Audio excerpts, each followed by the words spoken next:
Free అంటే current bill కట్టలేని వాళ్ళకి ఫ్రీగా వచ్చినందుకు బాగానే ఉంది. ఇప్పుడు ఆ అవకాశం వచ్చినందుకు కూడా వాళ్ళు అదృష్టవంతులే. ఫ్రీ వచ్చిన వాళ్ళు అదృష్టవంతులు. అలాగే సబ్సిడీ కింద 500కి గ్యాస్ సిలిండర్ ఇస్తారు. గ్యాస్ సిలిండర్ చాలామందికి వస్తుంది, మీకు అందుతున్నాయి. మాకు అందుతుంది. అలాగే ఇప్పుడు కొత్తగా సన్నబియ్యం అనే స్కీమ్ తీసుకొచ్చారు కదా, సన్నబియ్యం ఎలా ఉన్నాయి? సన్నబియ్యం కూడా బాగున్నాయి. అంటే వండేదాన్ని బట్టి ఉంటుంది. కొంతమందికి వండడానికి రాని వాళ్ళకి సంకట అయింది అంటున్నారు, వండనికి వచ్చిన వాళ్ళకి మాత్రం మంచిగా ఉంది అంటున్నారు. లేదు మొన్ననే ఈ మధ్యనే మా ఫ్రెండ్ ఒక ఆమె వండి పులిహోర కూడా వేసుకొని వచ్చింది, చాలా బాగుంది. అలాగే ఫ్రీ బస్ ద్వారా మహిళలకు ఎలాంటి లాభం? మహిళలకి చాలా లాభాలు ఉన్నాయి. మా ఎమ్మెల్యే గారు శ్రీ గణేష్ అన్న న్యూ బోయిన్పల్లిలో ఉంటారనమాట. ఆ అన్న గెలవాలని మేమందరం కూడా సహకరించాము.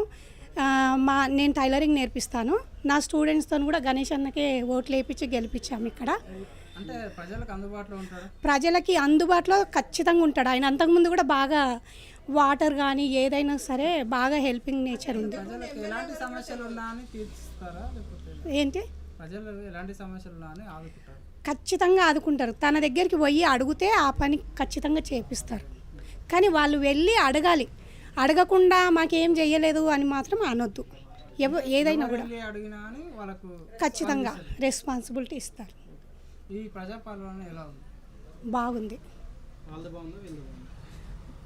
వాళ్ళది వీళ్ళదని కాదు, ఇప్పుడు మాత్రం బాగానే ఉంది.